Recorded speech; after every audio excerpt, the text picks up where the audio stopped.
देखेंगे तो गुजरात के अंदर सोमनाथ का टेम्पल है। आगे से देखेंगे सोमनाथ आगे से देखेंगे तो गुजरात के अंदर सोमनाथ का टेम्पल है। इसी टेम्पल को आप पीछे से जाके विजिट करेंगे तो उड़ीसा के अंदर जगन्नाथपुरी का टेम्पल है। और जो बीच वाला भाग है जो अंदर की तरफ में गया हुआ है, ये महाराष्ट्र के अंदर नासिक के ये जो बीच वाला भाग है ना, दोनों गेट के बीच में जो अंदर की तरफ में गया हुआ है, ये महाराष्ट्र के अंदर नासिक है। और नासिक के अंदर त्र्यंबकेश्वर मंदिर है। बीच वाला भाग आपको पूरा त्र्यंबकेश्वर मंदिर का दिखाई देगा। उसी के बाद लेफ्ट साइड के अंदर आप जो छोटा टेम्पल देख रहे हैं, ये है मीरा टेम्पल। मीरा का जन्म राजस्थान के मेड़ता सिटी के कुड़की गांव के अंदर 1503 में होता है। मीरा जब 5 साल की होती है तो उनके घर के बाहर से एक बारात गुजरती है। तो मीरा उस बारात को देख के अपनी माँ से क्वेश्चन करती है कि माँ ये क्या है। तब मीरा की माँ कहती है कि बेटा ये दूल्हा शादी करने के लिए जा रहा है, इससे बारात कहते हैं। तो मीरा यह दृश्य देखने के बाद अपनी माँ से जिद करती है और कहती है कि माँ मुझे भी दूल्हा चाहिए, मुझे भी शादी करनी है। जब मीरा बहुत जिद करती है तो मीरा की माँ एक छोटी सी कृष्ण की मूर्त उनके हाथ में थमा देती है और कहती है कि बेटा ये तेरा हाथ से दूल्हा है। तो मीरा उसी दिन से कृष्ण की भक्ति में लग जाती है, कृष्ण से प्रेम करने लगती है और कृष्ण की दीवानी हो जाती है। अब मीराबाई की शादी महाराणा सांगा जी के सबसे बड़े पुत्र राजा भोजराज के साथ में चित्तौड़गढ़ किले पे 1519 के अंदर मीराबाई का विवाह होता है। तो मीरा की शादी के 6 साल बाद यहाँ पर राजा भोज की अकाल मृत्यु हो जाती है। तो राजा भोज के सिंहासन पर बैठते हैं महाराणा सांगा जी के 2nd नंबर के पुत्र राजा विक्रमादित्य। जब राजा विक्रमादित्य सिंहासन पर बैठने के बाद मीरा से कहते हैं कि भाभी आप ऐसे साधु संतों के साथ उठते बैठते हो, भजन कीर्तन करते हो, तो ये अपनी रॉयल फैमिली यानी राज परिवार को शोभा नहीं देता है। लेकिन फिर भी मीराबाई कंटिन्यू साधु संतों के साथ उठना बैठना, भजन कीर्तन करना यहाँ पर उनका कंटिन्यू लगा रहा। तो एंड में मीरा जहर मिलाकर मीराबाई को दिया। तो मीराबाई ने श्री कृष्ण का भोग लगा के उस जहर को ग्रहण किया। वो जहर इसी टेम्पल में अमृत बना। दूसरी बार जब मीराबाई को मारने की कोशिश हुई तो फूलों की टोकरी में काले स्नेक भेजे, वो इसी टेम्पल के अंदर गुलाब के हार बने। उसके बाद मीराबाई यहाँ से एक छोटी सी कृष्ण की मूर्त अपने हाथ में थमाते हुए 4 धाम की यात्रा करने के बाद एंड में द्वारकाधीश पहुंचते। वहां जाने के बाद साधु संतों के साथ उठना बैठना, भजन कीर्तन करना। तो मीराबाई के जो देवर थे जिन्होंने विष दिया वो अमृत बन गया। उनको थोड़ा अंदर से फील होता है कि हमने मेवाड़ की बहू के साथ में गलत किया है। तो राजा विक्रमादित्य अपने छोटे भ्राता उदय सिंह जी से कहते हैं कि आप जाइए और मीराबाई को वापस लेके आइए। जब उदय सिंह जी मेवाड़ छोड़ के गुजरात द्वारकाधीश मीराबाई को लेने के लिए जाते हैं और वहां जाने के बाद मीरा से कहते हैं कि भाभी आप हमें क्षमा कीजिए, वापस मेवाड़ चलिए और अपना राजमहल संभालिए। तभी मीरा कहती है ठीक है देवर जी, मैं अपने श्री कृष्ण गोपाल को लेके आती हूँ। वही कृष्ण गोपाल जो मीराबाई मंदिर से लेके गए थे, उसी मूर्त को लेने के लिए मीरा मंदिर के अंदर प्रवेश करती है और मीरा कृष्ण से कहती है कि है मेरे श्याम, अब ना मुझे मेवाड़ जाना है ना ही मुझे मारवाड़। ऐसा क्यों? क्योंकि मीरा का जो जन्म होता है वो मारवाड़ में होता है और मीरा की जो शादी होती है वो मेवाड़ में होती है। राजस्थान को 2 भागों में डिवाइड किया है, पहला मेवाड़ दूसरा मारवाड़।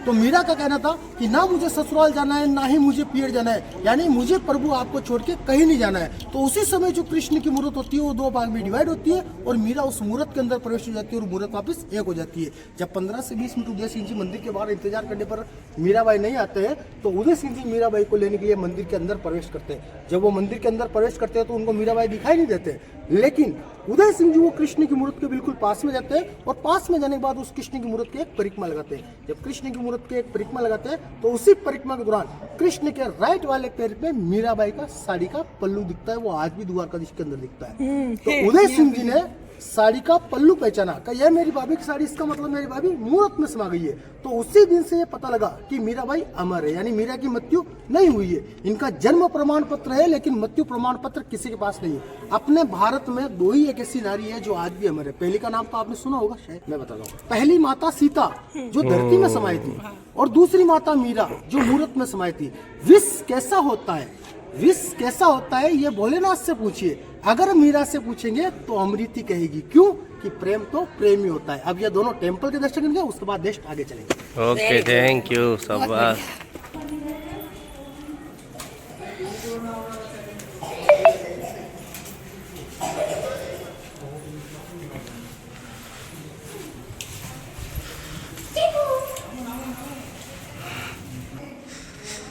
जय श्री कृष्ण। ठाकुर जी सेवा दीजिए।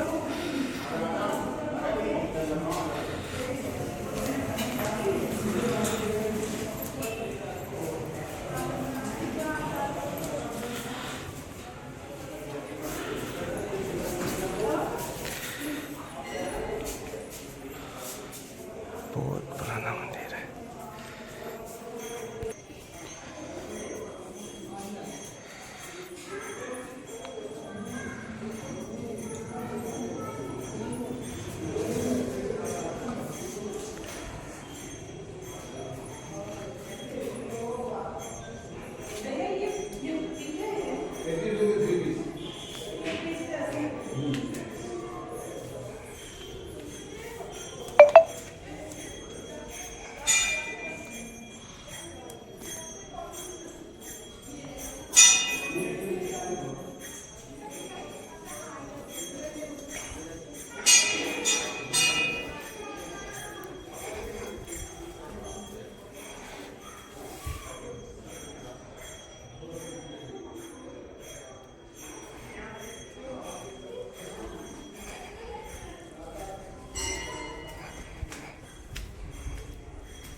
हेलो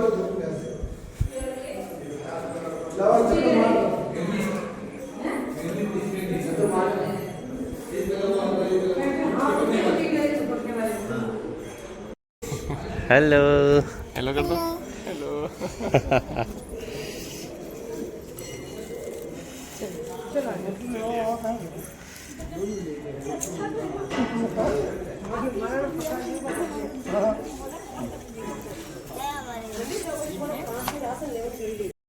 हेलो गाइस, देखिए हम आ गए हैं मीराबाई मंदिर।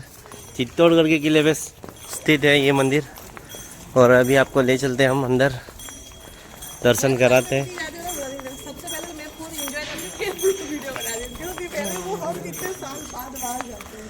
वो जो बना लो अखंड ज्योत है क्या? हाँ? देखिए गाइस, ये ज्योत जो चल रही है अखंड ज्योत है। वाह वाह भाभी, इट्स रियल। इतने सालों में मैं किले पे कितनी बार आया, और दर्शन यहाँ के नहीं हुए। धन्य हो।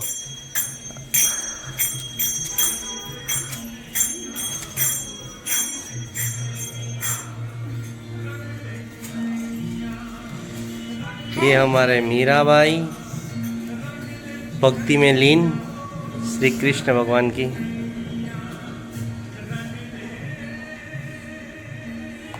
मीरा टेम्पल है दोस्तों, देखिए।